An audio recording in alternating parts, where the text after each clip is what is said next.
Okay, I think we are on. So just have to get myself together, get everything hopefully in view. This is the 1975 NBC Game of the Week between the Chicago White Sox and the Kansas City Royals from Royal Stadium in Kansas City. I'm running a little bit behind the real baseball season that's going on right now because the All-Star game is going to come up this Tuesday, whereas in the 75 season it's going to be the following Tuesday. So next Saturday is the final NBC game of the week before the All-Star break, and that'll be the Texas Rangers and the Boston Red Sox. And by doing that, uh, that'll get every team to be represented at least once before the All-Star break. So Texas and Boston are the last two that did not or have not been on the channel, so they'll be next week's game. And then the All-Star game will be that Tuesday night. Next Tuesday night is the All-Star game. Don't know if I'm going to record that or do it live. I haven't decided yet. Hello, Brian B. and Tim. How are you doing? Yes, Brian B. I've got to get back to doing the Yankee replay.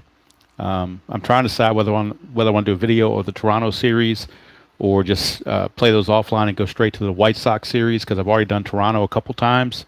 So I'm thinking about playing those offline and then starting the next video where they travel to Chicago to take on the White Sox. That's probably what I'm going to be looking to do. All right, so let's see here. We got our dice for the Kansas City Royals as the home team, blue and white. Starting pitchers for today's game. We'll move Royal Stadium over here. Steve Busby, and he was actually an All-Star in 1975. He will be the starting pitcher for the Kansas City Royals. And for the Chicago White Sox, it is Jesse Jefferson. They just picked him up from Baltimore not that long ago. Hello, D. Smith. How are you doing? Let me see if everything is where I would hope it to be. Yeah,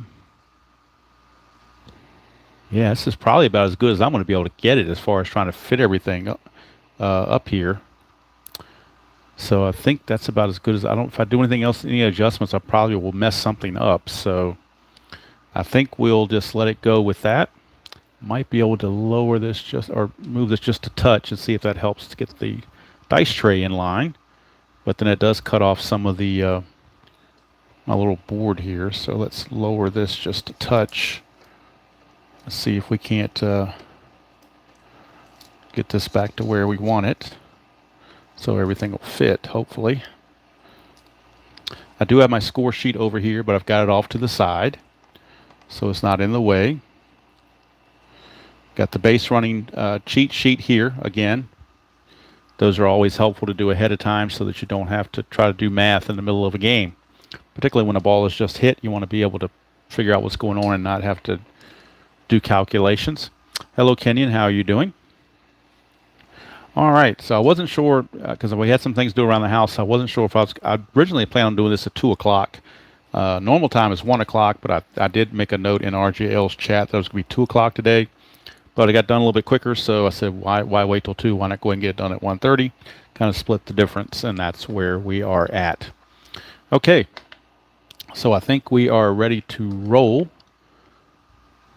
Yeah, everything's in there. Well, Royal Stadium's not coming in very good, is it? So might need to bump this back up just a hair so you can see Royal Stadium. Make sure everything fits here. Looks like that does. Yeah, it looks like everything's in there about as good as I'm going to get it.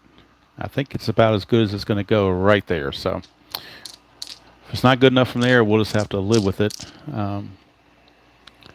Like I said, I do better with these when I'm doing recordings. But all right, thank you, Mr. D. Smith. Appreciate that.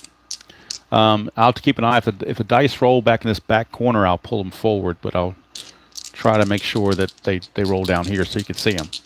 All right, so we'll put Jesse Jefferson back over there. Steve Busby, who, like I said, was on the All-Star team in 75. He is on the mound. And Pat Kelly for the White Sox will be the first batter that he will face. Pat Kelly is in right field for this game.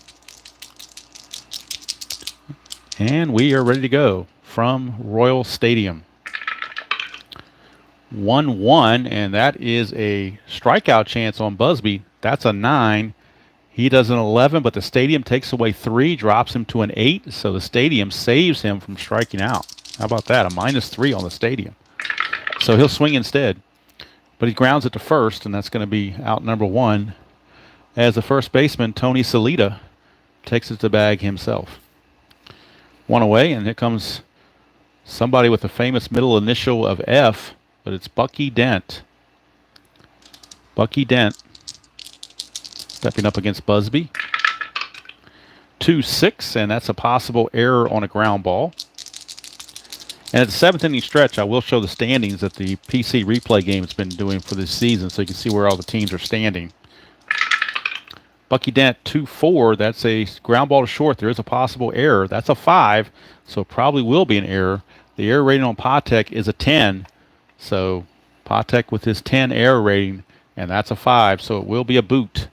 And Bucky Dent is on first base on the E6 from the little guy, Freddie Patek.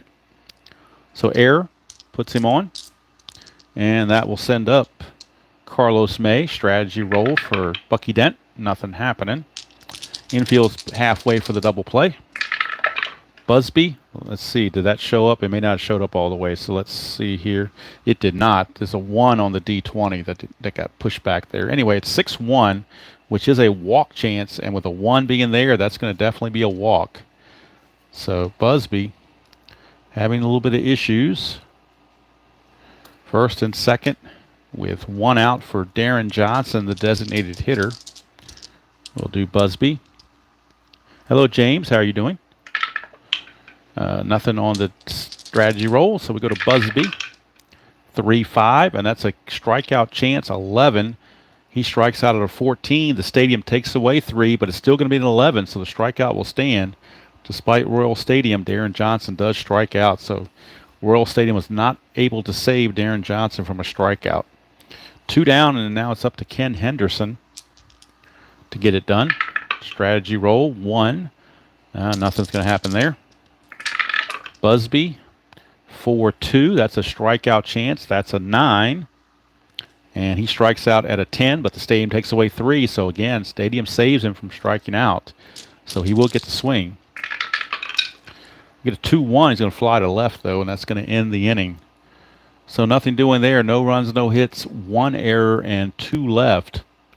The end of half an inning to play here at Royal Stadium.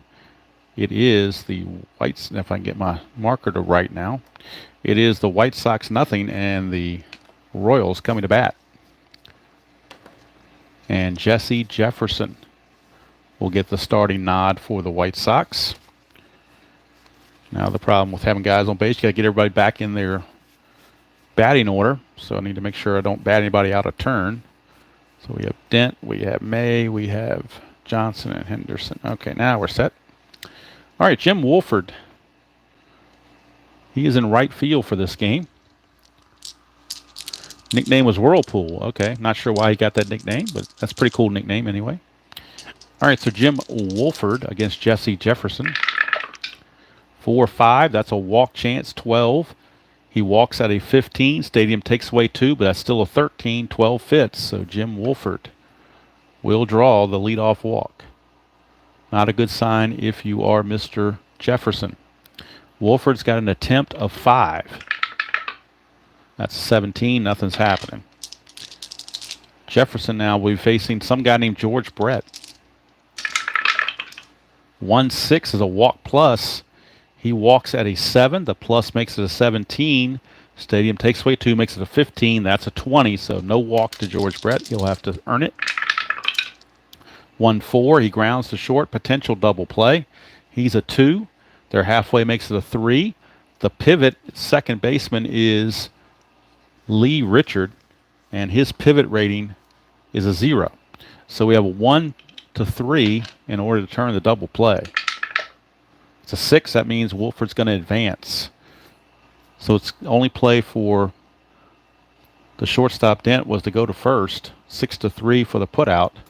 1 away, but runner in scoring position for Big John Mayberry, who was DHing in this game instead of playing first base. He's an excellent defender, but they got him as a DH, and they got Salita playing first base. So just what they decided to do.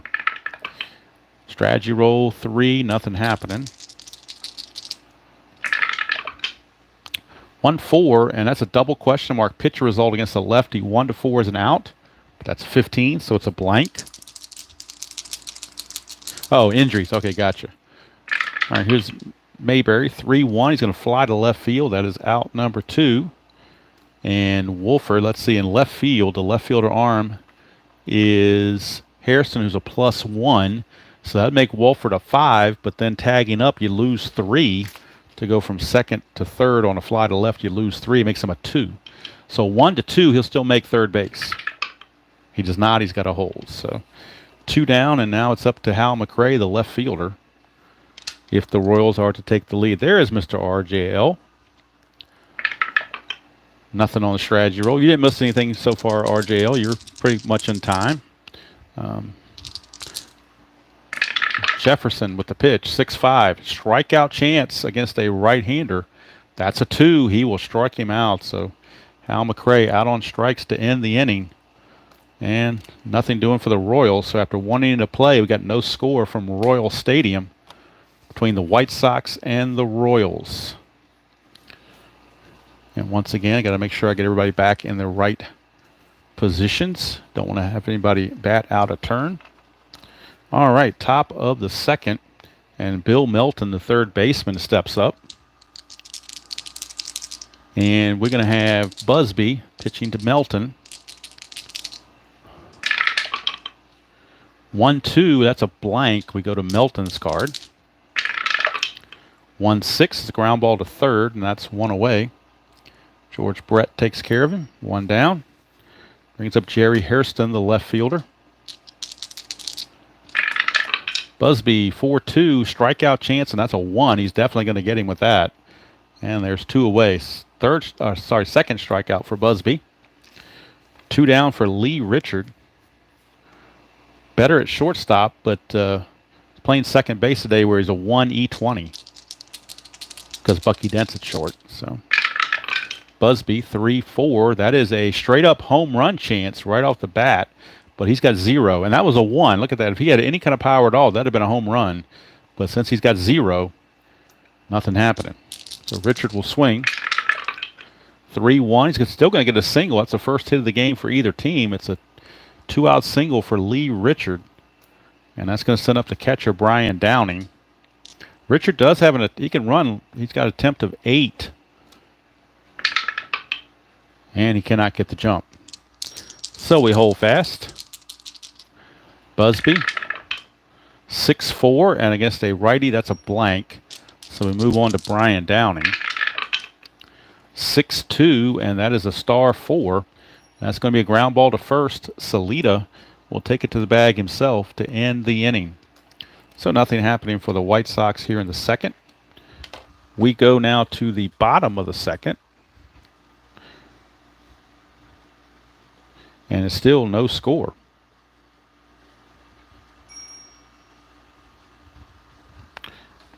And the Royals will be seeing what they can do in the bottom half of the second inning.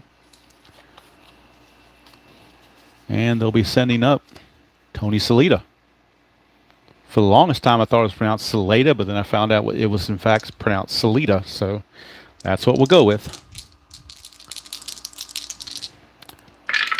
Jefferson, 1-3. That's a straight-up home run chance to a lefty. He's got a 20, so that's guaranteed. It is long, and it is gone. Tony Salita, tomato, it doesn't matter.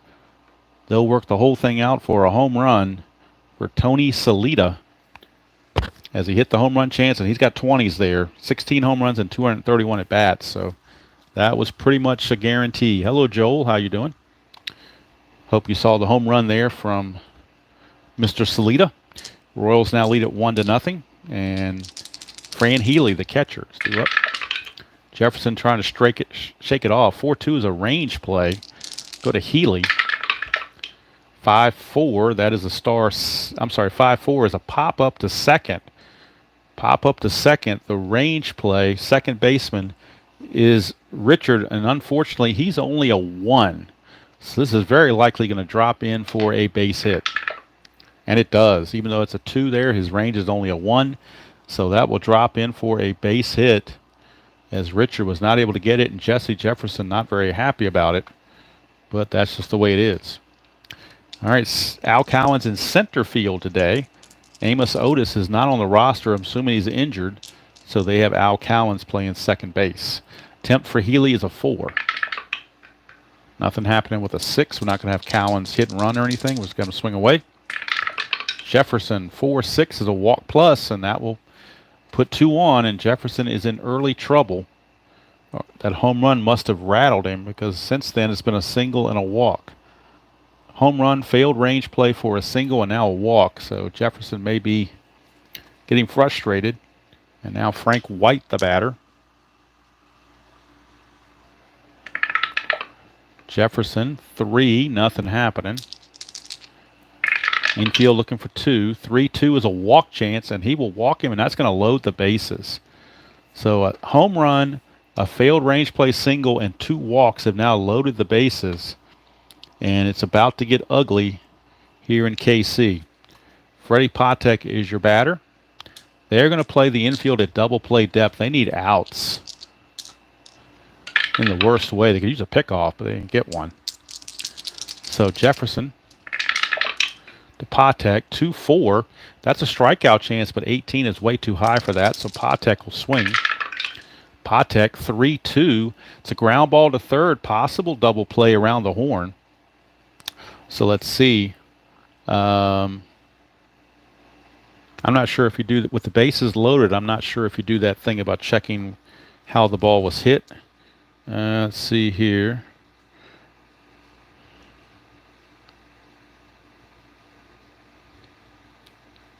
It doesn't say anything about about trying that. So we're just going to say it's going to go. Since they're back and they're not going home with it, they're going to go. It's going to be around the horn. It's going to be the attempt for the double play. He's a 2. The infield was halfway, makes him a 3. The pivot at second, Richard, is a 0. So 1-3, and they do turn the double play. The run would score, but at least they would get 2 outs. And they do. So Patek is out of there. So is White. Collins goes to third. Healy will score, but it's a double play that the White Sox desperately needed. As that out is going to go 5-4-3 around the horn. It's 2-0 Royals, but at least now for the White Sox, they got a better chance to get out of this. And Jim Wolford is your batter. Lone base runner is Al Collins at third. Nothing happened on the strategy. Jefferson to Wolford. 3-5 is a strikeout chance. 10 is too high. Go to Wolford. 2-5, star 3. That is a ground ball to second. Richard makes the play, and the inning is over. But 2 runs come in for the Royals. Could have actually been worse. The White Sox were probably lucky it was only 2 runs. Definitely could have been worse. But we go to the third. It's 2-0 Kansas City. And I suspect, Kansas City, you got to figure, is predicted to win this game, but you got to show I want to show each team, so the White Sox, this is their appearance. And if they get beat, they get beat. All right, so Pat Kelly will lead off against Busby. 6-3, it's a possible error. Go to Kelly. 2-6, that is a star 3. And let's see, star 3 is a ground ball to short. That's a 14. Patek's error rating is a 10. So he will make the play. He made an error in the first inning, but he won't make an error this time. He will make the play. 1 down. And that'll send up you-know-who. Mr. Bleeping himself. He did reach on the error by Patek his first time up. Busby, 3-2. Ball 1 on a wild pitch. Try again. 4-4, and that is a ballpark card. First time we're going to Royal Stadium. First attempt to Royal Stadium. It's definitely a pitcher's park. Only 91 home runs and no home runs on the card. 1-5 is a star 6, which is a fly to center field. So Bucky Dent will fly to center for out number 2. And that brings up Carlos May, the guy who wore his birthday on his uniform. His number was 17. He was born May 17. He has that distinction. Busby, 4-5, and that's a strikeout chance. 3 will get him. Even though the -3 is there, it's going to make it a 4. But that 3 fits, and that's going to do it for the Sox. Busby with another strikeout, his third in 3 innings. And he has tossed 3 shutout innings at the Sox, and it's still 2-0 Royals over the White Sox. And George Brett will lead off the bottom of the third on this Saturday afternoon. Hello, Joe. If I didn't say hello to you, Joel, I apologize. Jefferson, these things didn't slide down all the way. It's 1-2, which is a home run question mark. Against the lefty, goes to 17. That fits. So George Brett, a 1-8. A 1-8, and he'll hit a home run. It is long, and it is gone. George Brett. Pine tar or no pine tar, that is gone. Second home run given up by Jesse Jefferson. And the Kansas City Royals have now jumped out to a 3-0 lead. 3-0 lead. Here's John Mayberry. Jefferson 2-4, double question mark. 1-4 is an out against the lefty, but that's a 7. So Mayberry will swing it. 1-3 is a star 6, fly to center field.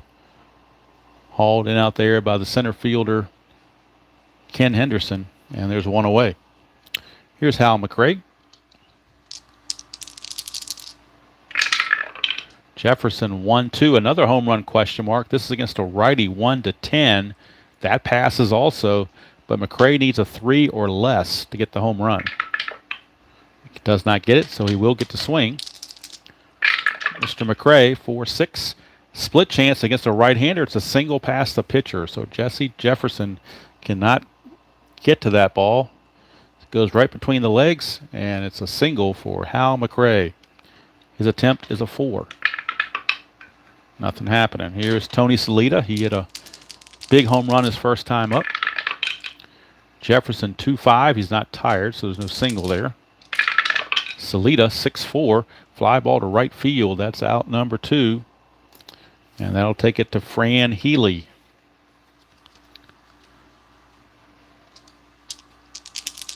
Hello, TSU. I'm not sure if it's Tuscany.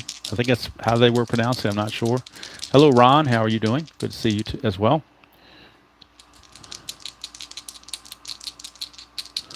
So Fran Healy with the strategy roll from McRae. 3, McRae has a chance to steal. He's a 12. Nothing from Jefferson. The catcher arm, Downing is a -1. So it'd be a 1-11, but they're playing with house money, so they're going to send him. And he's in there. It's a possible throwing error on Downing. His error rating is a 6. It's a 5. Downing's going to chuck it into center field. So Hal McRae, being aggressive, forces the errant throw from Downing. So it's going to go stolen base and an E2.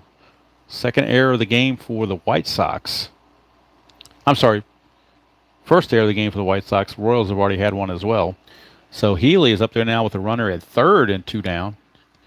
As the Royals look to add to the lead. Strategy roll, nothing happening. Jefferson to Healy. 3-1's a blank. We go to Healy's card. 3-3. It's a single to right field, and that stolen base produces another run as McRae comes in. But I think the run's going to be earned anyway because he would have probably scored on that single with 2 outs, most likely. He would have gotten a +2 bonus, so, and there was 2 outs, making +3, and he's a 3. He would have scored anyway, so that run is now earned. It's officially earned because he would have scored on the hit. It is now 4-0 Royals. Strategy roll, nothing happening. Jefferson 6-4. It's possible error on the throw. Cowens 2-6, and that's a star 1, which is a fly to left to end the inning. But 2 more runs come in for Kansas City. One of them on the big home run by George Brett. And we go to the 4th. It is now 4-0 Kansas City over the White Sox. And it could be a long afternoon for the men from the south side. Or north side, wherever they're from. All right, let me make sure I've got everything where I need it. Cray, Salata, Healing Counts. Got it. All right, so Darren Johnson, the designated hitter, will step to the plate. He struck out his first chance. Busby, 5-6 strikeout chance. 2 will get him. So Busby, his 4th strikeout. And Johnson will grab some bench, as some famous White Sox announcer once said. And here's Ken Henderson. 5-4, and that is a possible hit by pitch. He's a 5. -5, though, makes it a 0, so no hit by pitch. Henderson will swing instead. 1-2, pops it up to third. George Brett is right there for out number 2. 2 up and 2 down for Bill Melton, the third baseman. I'm not sure what the White Sox record was in 75, but I'm sure they were very, very bad. Busby, 1-4, strikeout chance, got him. Strikeout number 5 for Busby through 4 innings. And he's tossing a 1-hit shutout through 4 innings with 5 strikeouts. So he is pretty much in control of this game. And Jesse Jefferson just trying to hang on and not let it get worse. Frank White, your batter. He walked and was erased on a double play his first time up. That's a 5 over here. It fell over there. 5-3, and that is a wild pitch, so we call it ball 1. 2-5. He's not tired, so that's a blank. Go to Frank White. 5-4 is going to fly to center. Hauled in by Henderson. 1 away for Freddie Patek, who hit into said double play last time up. 6-5 is a straight up strikeout chance. He's a 9. -3 is a 6. That's a 20. Way too high for that. So Patek. 4-4. It's going to pop it to short. Bucky Dent is right there. 2 down. And the order will flip to Jim Wolford. Wolford is 0 for 1. He walked in the first and grounded to second in the second. Jefferson, 1-6 is a walk plus, so he will walk again. Second walk drawn by Jim Wolford. And for Jesse Jefferson, that is walk number 4. So Wolford is aboard. Strategy roll, nothing happening. And here comes Brett. He homered last time. Jefferson, 2-4, double question mark. 1-4 is an out, but that's a 14. Call it a blank, and we go to George Brett. 4-6, and he's going to star 5 it, which is a ground ball to short. And we'll say that Dent just throws a short way to Lee Richard for the fielder's choice. 6-4 to end the inning. Royals come away empty-handed. And we go to the 5th. It's still 4-0 Kansas City. And it feels like they've got a bigger lead than that, just by the way the game is progressing. Hello, Joel Turney. How are you doing? Got 2 Joels in here. Thank you, other Joel Horland. 11 games under. That kind of figures. Kind of figured they didn't have their best stuff. Plus, they don't have one of their better pitchers going. If they had a better pitcher going, they might have a better chance.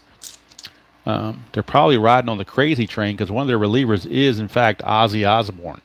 So I very well could be bringing him into the game later. But they could be riding on the crazy train right there. All right, so Jerry Hairston struck out his first chance. 3-3. See if that shows up on the camera or not. It did not. The other 3 did not show up. 3-3 is a blank, so it doesn't really matter what the D20 was. Hairston, 2-5, grounder to second. Easy play for Frank White. And there's 1 away. Lee Richard. And I'm not going to substitute until the 7th inning or later, so these menial guys still get to hit. Busby, 1-4, strikeout chance. 11, -3 is an 8. That's an 8. He got him. 2 down. Strikeout number 6 for Busby. And here comes Downing. 6-5, strikeout chance again, but that time 19 too high. Downing, 2-2. And against a right-hander, I hope that white die showed up. Yes, it did, 2-2. 2-2 against the right-hander. It's a double to left field for Brian Downing. Just the second hit of the game. Single by Richard in the second inning, the number 8 hitter, and now the number 9 hitter, Downing, gets a double. So the bottom of the order has produced both hits. All right, Busby, strategy roll for a pickoff. Nothing happening. Busby to Kelly. 2-4, and that is a strikeout chance again, but 16 is too much. We go to Kelly. 2-1. It's a single pass first base. This could bring home a run. Downing runs at a 3, but with 2 outs, it becomes a 4. And to score from second on an S3, all you need is a 4. So, yeah, Brian, kind of, pretty much. All right, so Pat Kelly drives home Brian Downing for the first run of the game for the White Sox. Back-to-back singles, cuts the lead to 4-1. And Pat Kelly, attempt of 4. Nothing happening. Here comes you-know-who. Busby, 2-4. Strikeout chance 7. Not going to get him. Dent gets the swing. Whoop, the white die didn't go through. Let's re-roll the whole thing. That was kind of a snafu. So Bucky Dent, 5-3 as a star 4, which is a ground ball to first. Salita take it to the bag himself to end the inning. But the White Sox do strike for a run finally. Get off the schneid. Get on the board. 1 run, 2 hits, no errors, and a man left. We go to the bottom of the 5th. It's 4-1 Kansas City over the White Sox. John Mayberry will lead it off. He's 0 for 2. Flew to left and flew to center. Jefferson 5-2. That's an automatic out against a left-hander. That is a star line. See what the out is. 2, which is a fly to right.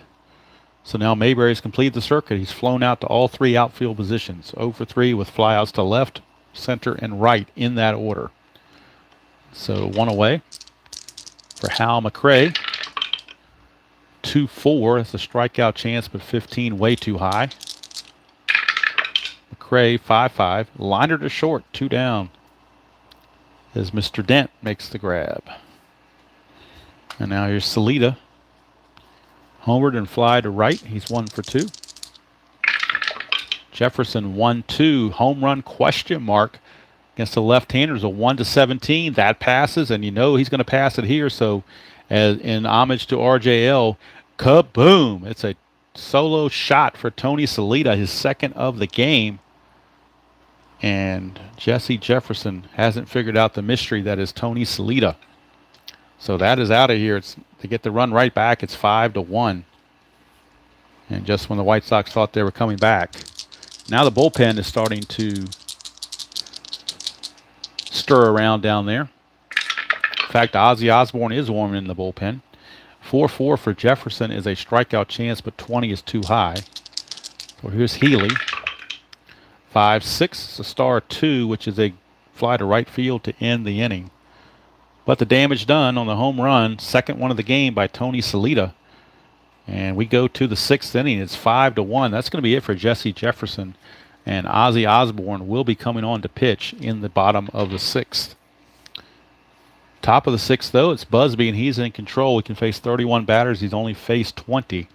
So he's definitely good to go. Hello, Thomas. How are you doing? So Carlos May will lead it off. He's walked and struck out. 2-2, and he's not tired, so there's no single there. May, 2-4. Question mark 7 against a righty goes to 16. That's a 20, though. And that's just the kind of afternoon it's been for the White Sox. That'll be a long fly out to left field. 1 away. Hit a 1-16 chance of getting a hit, and he finds a 20. You just know it's not your day when those kind of things happen. So here's Darren Johnson, the DH, or as RJL would say, the evil D20. Here's Johnson. He struck out twice. Busby 4-5, and that is a potential walk to a right-hander, but 18 is much too high for that. So we'll go to Johnson. 4-1, and against a right-hander, he's going to double to left field. So Darren Johnson with a double. And back come the White Sox potentially. Here is Ken Henderson. Strategy roll, nothing happening. Busby, 6-5, strikeout chance, but 20 is too high, so Henderson will swing. 2-2, ground ball to short. And I don't think Johnson's going to be able to get there. Let me check the advancement here on a ground ball to second.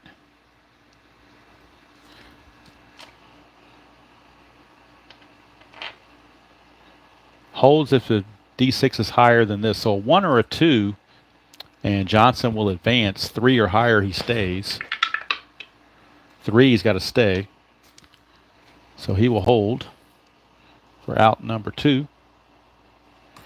That'll bring up Bill Melton.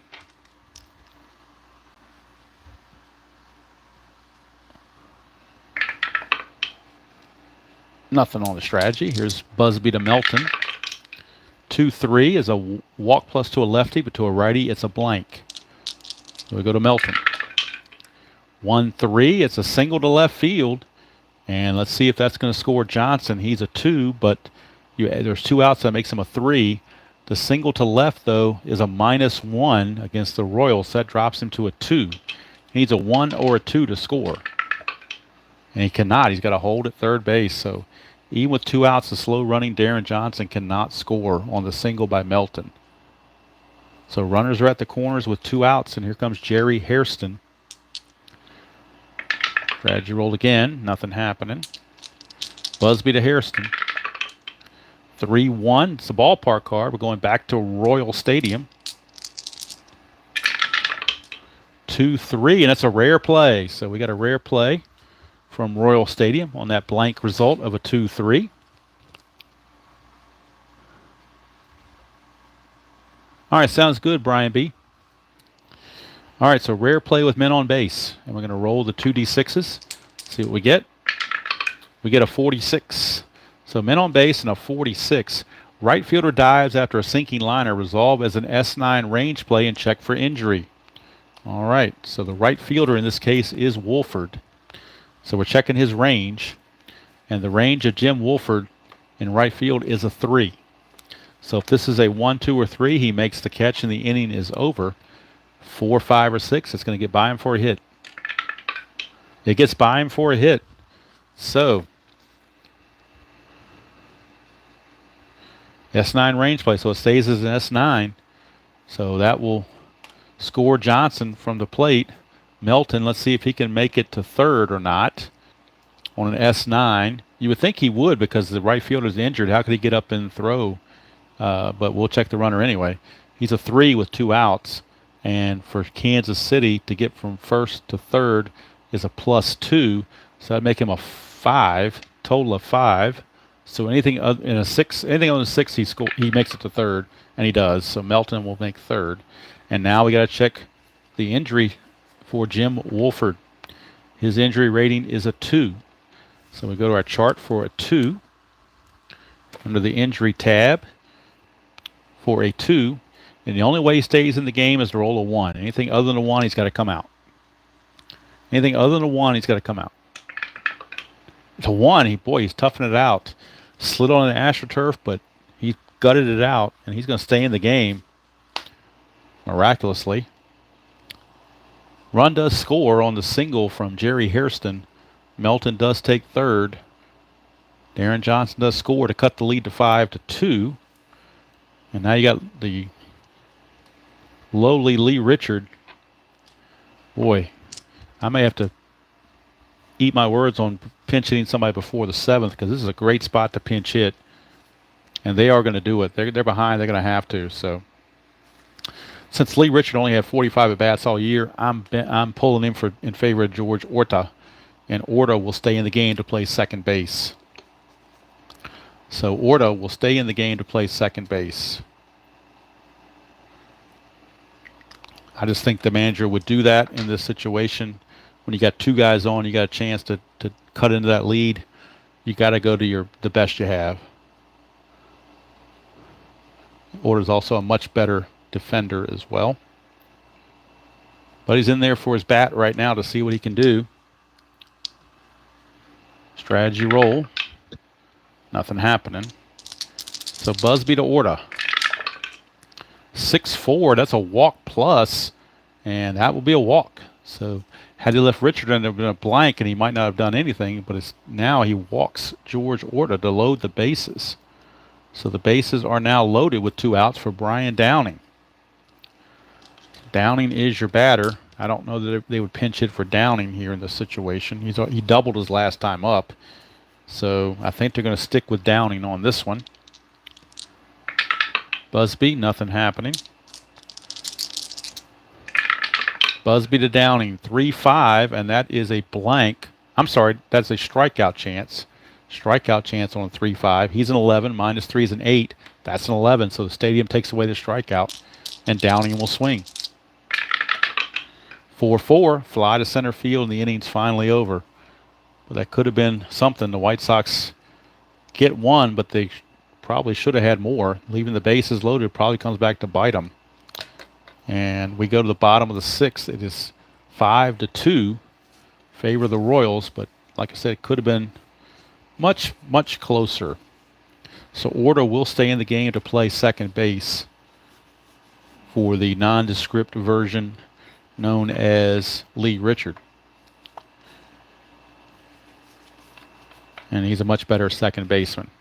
Coming in to pitch for the White Sox, coming off the crazy train, it's going to be Ozzie Osbourne. 3-0 with a 4.50 ERA, no saves, 58 innings pitched, 57 hits allowed. So Ozzie Osbourne, he had 24 relief appearances. He can face 11 batters, so he can definitely give you a couple of innings if you need it.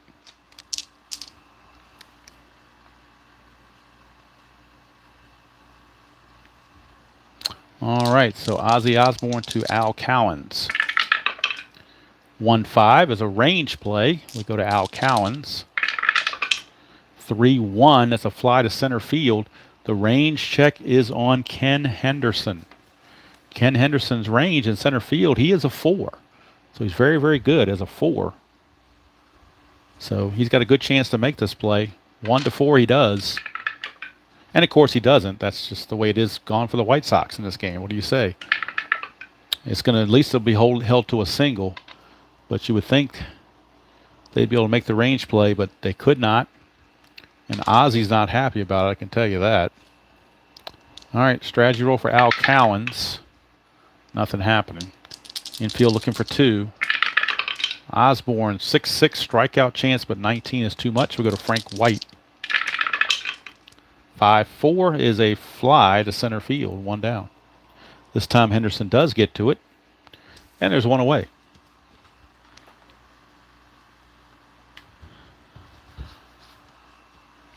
Yeah, I'm not sure where. I guess Ozzie's like a nickname, maybe. I don't know. I think Dan Osborne is his actual real given name, but it's probably, some sort of a nickname kind of thing. I'm guessing, like Chipper Jones is really Larry Jones, that kind of thing. Oop, wrong team. Let's put Freddie Patek up there. All right, so strategy roll, nothing happening. Osborne to Patek. 1-4 is a walk plus, and Patek will draw the free pass. And that puts runners at first and second with 1 out. And we flip the order over to the Warrior, Jim Wolford, who would refuse to come out of the game despite being injured. Nothing happening on the strategy roll. Osborne to Wolford. 2-3 is a double question mark. 1-10 is an automatic out, but that's a 14. So Wolford will swing. 4-3, and 4-3 is a ground ball to third. Now we got to see if it's in the hole or down the line. And we do that with a 1d6 roll. That's a 2. So when it's first and second, 2 means it's toward the line. If it's a double play or force, it would go 5-3. So he's got to try to step on the bag and get the force. That would be the attempted double play. So double play rating for Wolford is a 1. -1 from Osborne is 0. +1 for being halfway makes it a 1. And the pivot is George Orta, who's a +1 as well. So that makes him a 2. 1-2 for a double play. And it's going to be runner advance. So the only play that Melton had was to first base. As he was falling away, that ball was hit down the line. He was kind of falling away. And the only place he could go was to first base. So Al Cowens is out 5-3. But the runners do advance. Cowens now at third. Patek at second for George Brett. First base is open, and they're not even going to think about it. They are walking Mr. Brett, even though it does set up John Mayberry. But Mayberry's 0-3, and Brett is already had a home run this game. So they're going to intentionally walk George Brett to set up a force play at any base. They're trying to turn. Well, they don't need a double play. There's now 2 outs. But They're trying to get out of this without any damage, and they figured the best chance to get Mayberry's 291 versus 308 for Brett. Strategy roll, nothing happening. Osborne to Mayberry. 1-3 is a strikeout chance. 16 is too high. We'll go to Mayberry. 2-4. Oh my goodness. 2-4 is a double to right field. So maybe it was a bad move to walk George Brett. I don't know, but that's a double to right field for Mayberry. So we know these two guys are going to score. George Brett's going to probably score. A double to right for Chicago is a 0. But there's 2 outs, makes him a 5. So anything other than a 6, and George Brett will score. And he does. So base clearing double for John Mayberry, RFD. He makes up for that 0 for 3 outing so far with a 3-run base clearing double to blow the game wide open. It is now 8-2, and Mr. Osborne may be in need of relief, as that didn't work out the way he had planned, I assure you. So he's going to have to regroup, try to figure something out, as Hal McRae steps to the plate. Strategy rolls are now off due to the score. 1-1's a walk plus, and he will end up walking Hal McRae. And that's going to bring up Mr. Salita, who has already had 2 home runs in this game, both against right-handers. But unfortunately, he was not carded for splits because he didn't face enough lefties. So bringing a lefty in against him is not going to change what can happen here, other than maybe helping the left-handed reliever face a lefty. So, but I'm going to do what they would do in real life, even despite that, and I will bring in the left-handed reliever. So they're going to go to Dave Hamilton out of the pen in place of the bewildered Osborne. So Dave Hamilton is on, and he'll be facing Salita with 2 outs, 3 in and 2 on. Hamilton to Salita, 5-5, strikeout chance. That's a 2, he got him. He's a 24, he just struck out anyway. So Salita is out on strikes to end the inning. But 3 runs come in on the base clearing double from John Mayberry. And the Royals have blown this thing wide open at 8-2. An 8-2 ball game. As we go to the top of the 7th. Busby has faced 27 batters. He can face 31, so this is probably his last inning. Pat Kelly.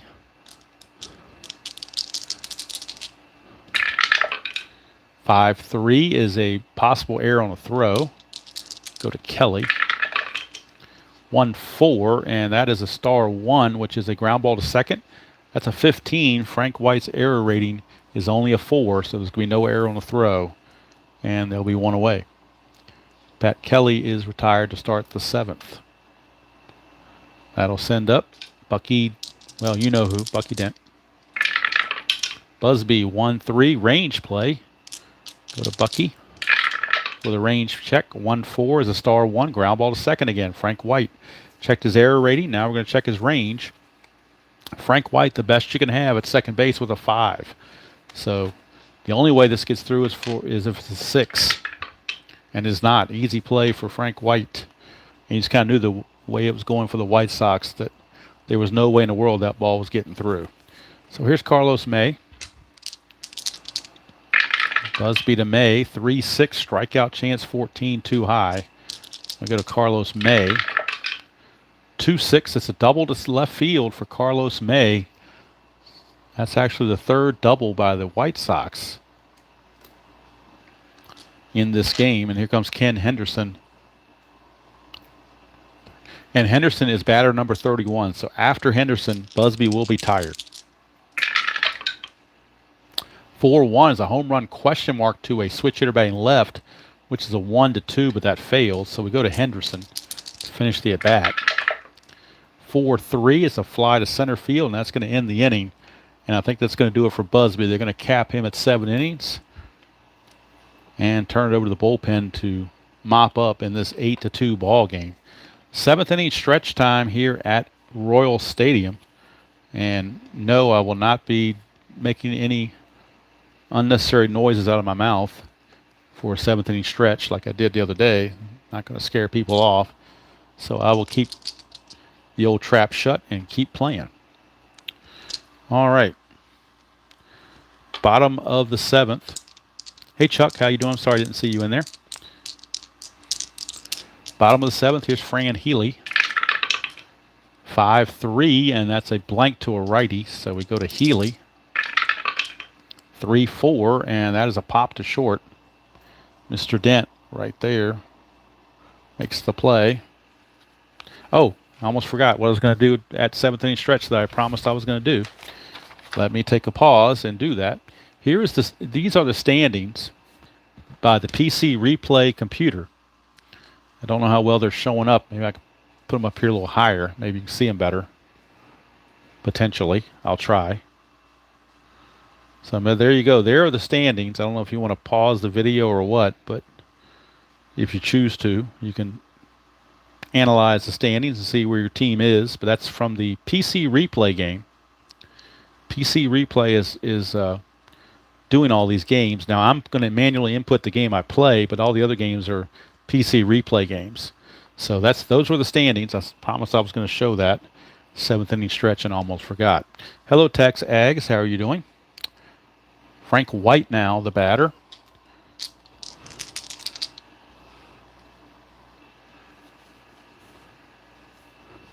Actually, it should be Cowens, not Frank White. I don't know how he got out of turn there. Should be Cowens, then Frank White. Hamilton, 3-2, blank again to a righty. Go to Cowens, 1-2 is a ground ball to third. 2 down.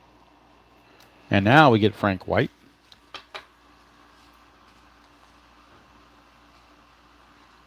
I still stick to that philosophy, Brian.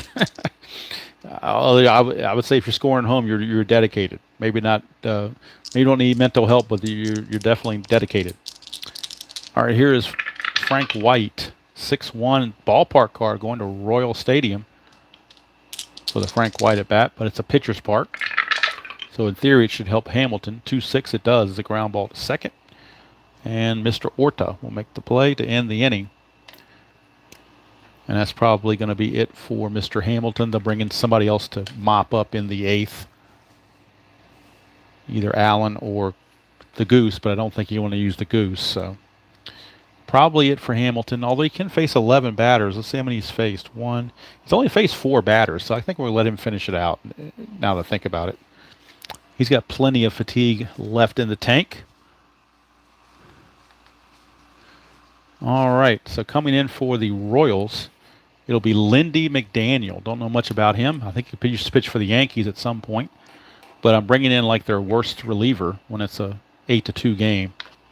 Not going to bring in anybody that's I would consider to be top-notch. And he's going to be facing Ken Henderson, Bill Melton, and Jerry Hairston. 2-1, and that's automatic out on a star line, which will be a ground ball to third, 1 away. And here comes Bill Melton. Melton.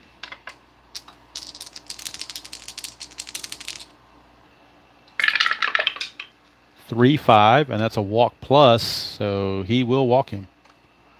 Melton will draw the free pass. Brings up Jerry Hairston.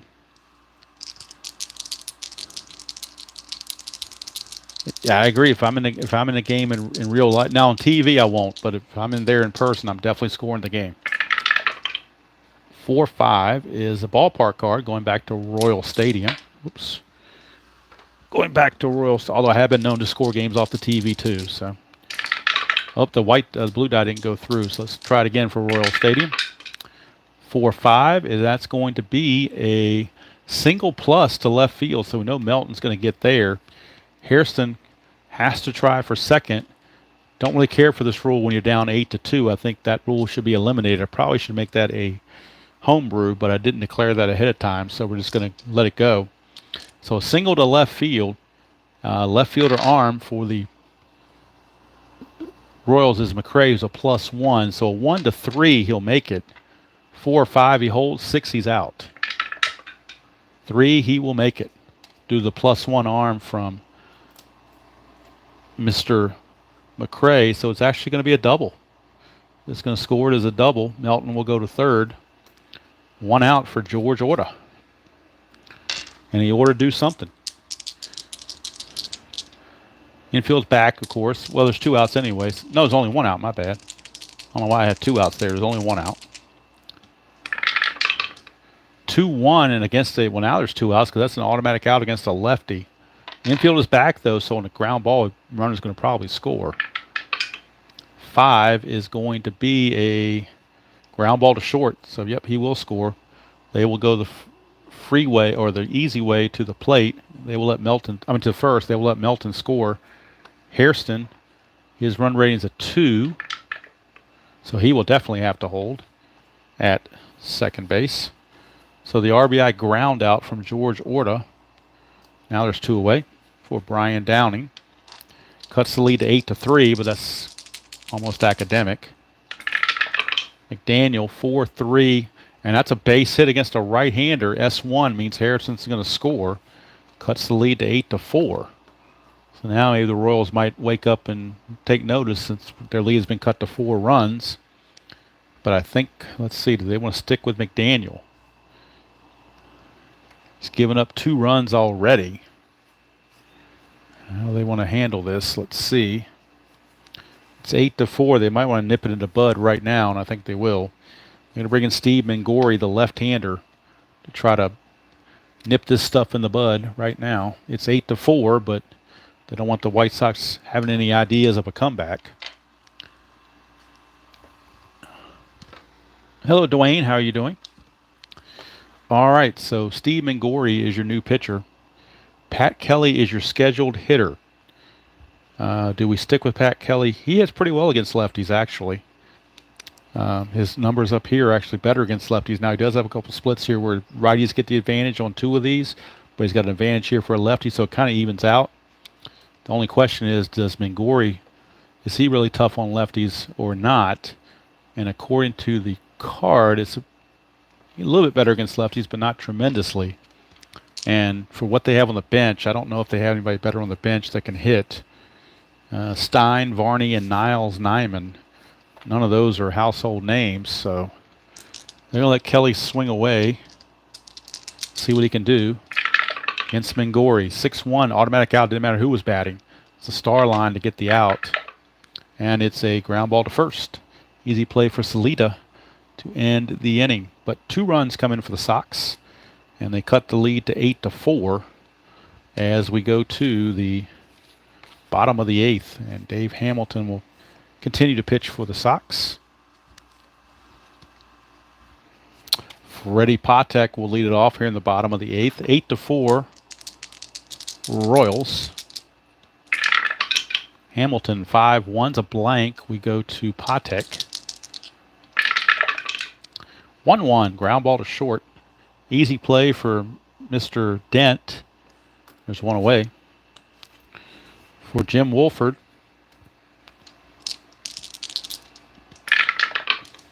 6-2, blank.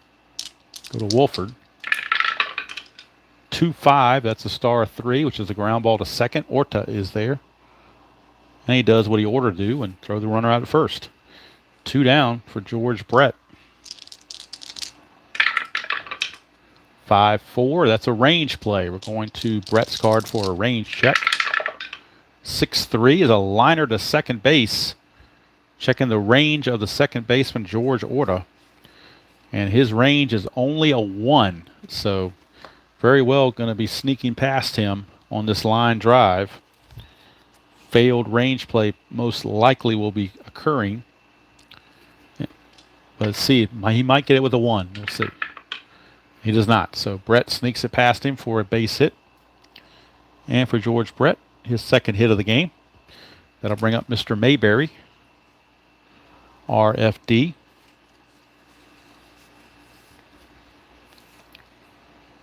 And left-handers don't really bother Mayberry either. Hamilton 5-3, although that time it might. Strikeout plus will get him. No, it won't, because he's a 10. Stadium takes away 3, makes us a 7. The plus is a 17. That's a 20. So Mayberry will fight that off and get a chance to swing. 1-6, and he's going to single to center field. So how about that? Mayberry gets his second hit of the game on a single to center. George Brett on a single to center from first to third. You lose 1, but with 2 outs, that evens out. So it's a straight out 4 to get to third base. And he can't do it. So Brett's going to hold at second base.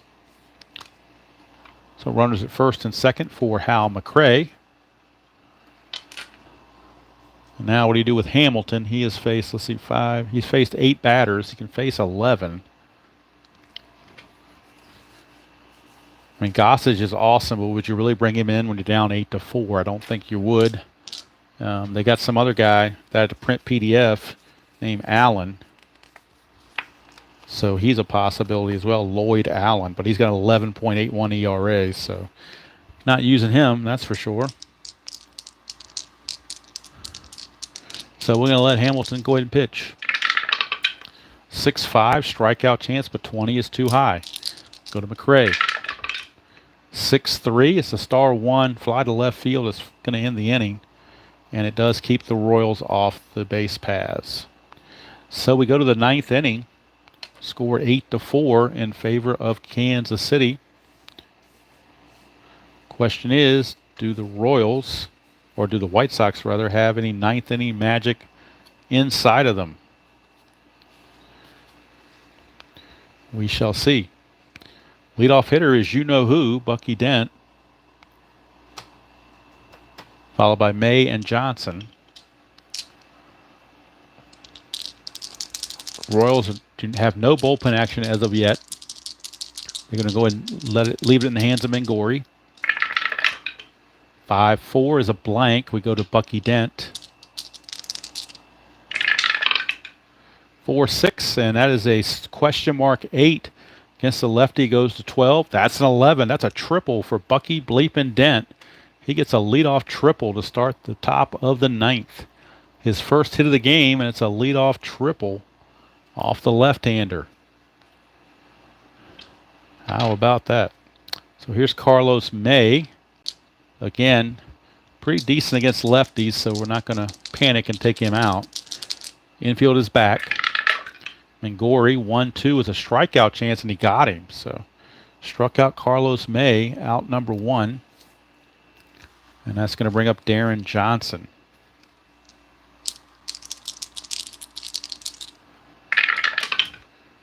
4-5, and that is an automatic out on a star line. Let's see what the out is. It's a 2, which is a ground ball to first. With the infield back, they will allow Bucky Dent to score. And the run comes in to make it 8-5, but now it's 2 outs and bases clear.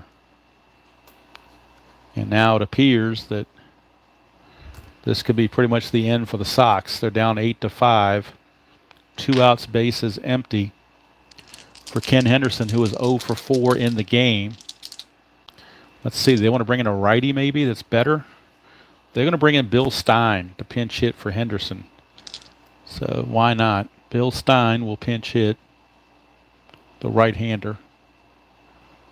They'll worry about defense if they score 3 runs this inning. Then they'll worry about defense. And Gorey to Stein. 1-3 is a strikeout chance. 10 will not get him against the lefty. So Stein will swing. 4-1. He's going to ground to third, and there's your ball game. So Bill Stein couldn't get it done either. White Sox do pick up a run, but that's all they get. And the final score from Kansas City is the Royals 8 and the White Sox 5. I believe both teams had committed 1 error. Winning pitcher is Steve Busby. The losing pitcher is Jesse Jefferson. There is no save involved. And I'll figure out the hit totals and get everything prepped for what's coming up in the week, including next Saturday, which will be Texas and Boston from Fenway Park, as those are the only 2 teams that have not made it to the game of the week so far. Once that's done, everybody will have made an appearance. So let's see, for the White Sox, they have 1, 2, 3, 4, 5, 6, 7, 8, 9, 10 hits for the Sox. So 5, 10, and 1. There was one inning in particular, the sixth inning, when they left the bases loaded, and that really, they only got one run. I thought that might come back to get them, and they certainly are missing those runs now. For the Royals, let's see, 1, 2, 3, 4, 5, 6, 7, 8. I got them for 10 hits as well, unofficially. So 8, 10, and 1 for the Royals, 5, 10, and 1 for the Sox. And the Royals get the victory. So, as we look at the standings, I'll pull them up again because I am going to enter this game manually in the computer, in the PC replay computer. So, Kansas City with the victory will now go to 46 and 34. And Chicago will drop to 34 and 44. So now they pulled within 4.5 of Oakland. So within 4.5 of Oakland for the division lead. Robert, if you didn't see this earlier, your Mets are currently sitting at 35 and 40, 11.5 games out. Pittsburgh holds a 7-game lead on Philly. Cincinnati with a 6-game lead on the Dodgers, although the Giants are up there higher than what I thought they would be. But they're kind of up there. In the East, the Yankees lead the Orioles and Red Sox. It's a tight three-way race there. So with Texas and Boston coming up next week, Texas is a mediocre team, but Boston needs the win next week to try to catch up in the standings. And then the week after that will be the All-Star game on Tuesday. And they were meh, as they say. So, to look ahead on the channel, at least, let me get to where I put my stuff, and now I can't figure out where I put my stuff. I hate when I do that. I bring things up here that I want to show, and I don't remember where I put them. I left them downstairs. That was smart of me, now wasn't it? Nice place to leave them, buddy. Leave them downstairs. Oh, well, anyway, tomorrow night, rather, we'll be in Florida, Joe Robbie Stadium in Florida. It'll be the Atlanta Braves taking on the Florida Marlins, 1993 replay baseball. Greg Maddux against Charlie Huff in that game. And then probably on Monday or Tuesday, it'll be the Yankees either against the Blue Jays or the White Sox. I may go ahead and just play the Blue Jays series offline because I've already had the Blue Jays on the channel a couple times, so I may want to skip that and go straight to the White Sox series. So that's what I'll probably end up doing. And next Saturday, of course, it'll be Texas and Boston on the NBC game of the week. And then, because I'm running like a week behind of the regular season going on right now, Yankees are so-so in the replay. I had my Yankee stuff in front of me. Now I don't have. Let me see. I've got it under my thing here. I thought score sheet's ready to go for the next game, but that was if I play Toronto. I may not do that on video. I may wait and do the White Sox on video. Haven't decided yet how I want to handle that. But and I am using Digital Diamond to sim the other games in that 2022 season. So don't know how good the engine is in Digital Diamond as far as simming, but we'll find out. Mainly, my whole point in doing the Yankees thing is not really a pennant race. It's more just to see how the I've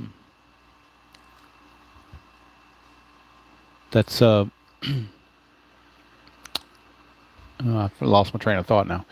The reason I'm keeping track of the Yankees, I only keep track of the Yankees really because I'm not doing it for replay. I'm doing it to test the engine of payoff pitch and see how accurate it is. So I really don't care about the 2022 standings per se. If it works out where the Yankees in the sim world make the playoffs, then I'll do some playoffs with it. But my main objective is just to check run through the season and see how the replay does.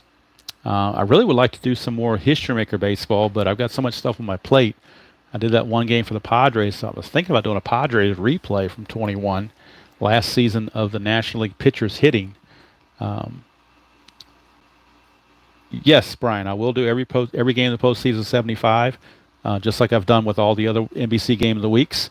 It just might not be Boston and Cincinnati. It depends on who the computer comes up with, to win the divisions. So it could be like just like I did when I did 86 last year. The Yankees won the division, not the Red Sox. So it could be anything. The other three division winners turned out to be exactly who it came out to be. But and that was on Stratomatic. But I don't have. Well, I do have 75 on Stratomatic, but I've been kind of letting the PC replay take this one since I have this game in PC replay. So hopefully, despite the fact that it was a blowout, for the most part, you enjoyed this game between the Royals and the White Sox. Royals are definitely a pennant contender. I don't think the White Sox are going to sniff any more action on the table in this replay. I think they're pretty much done. It's a one and done for them, fairly certain. Next week, again, it is going to be Texas at Boston. That's a good pitching matchup. Ferguson Jenkins against Louis Tiant from Fenway Park. And then after that, we go to the All-Star break. So the following Tuesday, not this Tuesday when the real All-Star game is going on, but next Tuesday, the 75 All-Star game will be going on. And that's always a fun thing, especially in inside pitch because you get all the different color cards, and it really looks like really colorful and looks like a pretty decent thing. And then my first two games I've got scheduled after the break. First game is going to be at Jerry Park. Since I got that new card that says Jerry Park on it, we're going to be back at Jerry Park for the Cincinnati Reds. Fred Norman against Steve Rinko. That'll be the matchup the first week after the All-Star game. And then 2 weeks after the All-Star game, we're at Yankee Stadium for the Red Sox and the Yankees. Don't know the pitching matchup off the top of my head, but I figured you got to do a Red Sox-Yankee game eventually when you do a replay. So that's, even though the Red Sox are coming up next, that's going to be, you're going to get a little bit of extra Red Sox, but, that's what you're going to do. So, oh, good, Texax. Hey, Bart, how you doing? Didn't see you there. Jack Dawson, in case I didn't say hello to you as well. Yeah, the 73 season looked interesting, but it really didn't appeal to me. One is that there's not that many cards. There's only 24 players carded per team. And if I'm doing something like that, I like to have more players. I know they gave you blanks and stuff, but I'd rather have the more players, to be honest with you. And I don't know, 73 and the cards are smaller than the History Maker cards. It's really designed for the Express game, I think. So that one really didn't interest me all that much. I mean, it's kind of cool they did that, but I gave that one a pass.